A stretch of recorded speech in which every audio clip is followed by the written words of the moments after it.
बिस्मिल्लाहिर्रहमानिर्रहीम। अस्सलाम वालेकुम नाजरीन ग्रामी, वीडियो में बात करेंगे कि मोदी सरकार को बहुत बड़ा झटका लगा है, क्योंकि भारत की जितनी भी असला बनाने वाली फैक्ट्री हैं उसके 82,000 मुलाजमीन ने हड़ताल करके फौजियों को असले की सप्लाई बंद कर दी है। नाजरीन ग्रामी, आगाह करते चलें कि भारत के अंदर एक बहुत बड़ा बहरान सर उठाने लगा है। पिछले एक माह से 82,000 असला मैन्युफैक्चर करने वाले मुलाजमीन सड़कों पर है और असला भारत के अंदर नहीं बन पा रहा, जिसकी वजह से भारतीय सरकार ने 18,000 अरब का नया असला खरीदने के 7 बड़े एग्रीमेंट बाहर के ममालक से कर लिए हैं। वो किन ममालक से किए हैं उनका नाम अभी तक मंजरे आम पर नहीं आया कि भारत ने 18,000 अरब रुपए के नए असले के एग्रीमेंट कौन से मुल्क के साथ किए हैं। भारत में असला फैक्ट्रियों की प्राइवेटाइजेशन के खिलाफ 41 फैक्ट्रियों के 82,000 मुलाजमीन ने हड़ताल कर दी थी, जिसके बायस नया असला बनना मुकम्मल तौर पर भारत के अंदर बंद हो चुका है। भारतीय फौज को असले की सप्लाई भी बंद हो चुकी है। भारतीय रियासत महाराष्ट्र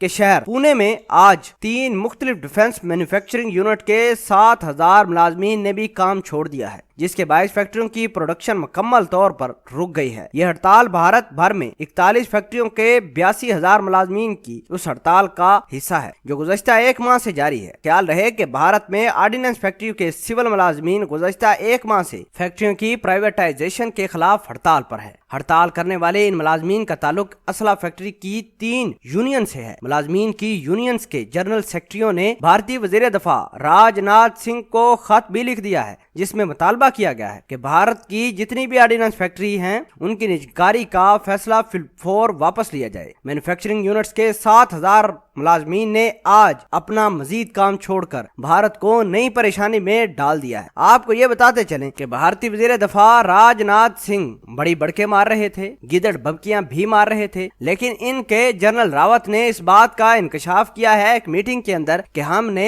असला खरीदने के लिए 18,000 अरब रुपए इन्वेस्ट करने जा रहे हैं। उसके एग्रीमेंट भी कर दिए हैं, लेकिन किस मुल्क के साथ किए हैं अभी तक किसी को इस बारे में इल्म नहीं। नाजरीन ग्रामी, भारत वाले अपनी इस नाकामी को छुपाने के लिए मुख्तलिफ हथकंडे भी इस्तेमाल कर रहे हैं। आप खुद ही देखिए कि इनके 82,000 मुलाजमीन ने बगावत की है महज इस वजह से क्योंकि भारत के अंदर पुलिसी अच्छी नहीं है और इतने हसास अदारे के मुलाजमीन अगर अपना काम छोड़ दें तो भारत अपने घुटने टेक देता है। अब आपको ये बताते हैं कि इन्होंने जितनी भी गिदड़ बबकियां मारी हैं उनका 1% इसमें सच्चाई नहीं है। जितनी भी बातें की हैं भारत वालों ने सब की सब झूठ हैं। इनके तमाम के तमाम मुलाजमीन जिन्होंने असला सप्लाई करना है भारतीय फौज को, वो घर बैठ गए हैं और इनकी पुलिसियों पर पूरा भारत अब बगावत करने के लिए तैयारी कर रहा है। जनरल रावत ने इस बात का इंकशाफ किया था कि हमारे पास असला नहीं है और हम अपनी खामियों को दूर करने और अपने असले की सप्लाई को मजीद बढ़ाने के लिए मुख्तलिफ ममालक से एग्रीमेंट कर चुके हैं। नाजरीन ग्रामी, ये वो लोग हैं जो पाकिस्तान से मार भी खाते हैं और घर जाकर गलत गलत बकवासियात भी करते हैं। अब वक्त आ गया है कि अगर इन्होंने किसी किस्म की कोई जारियत की तो इनको ऐसा सबक सिखाना होगा जिसका ये सारी उम्र पछतावा करेंगे। पाक फौज जिंदाबाद, कश्मीर पाइंदाबाद, कश्मीर बनेगा।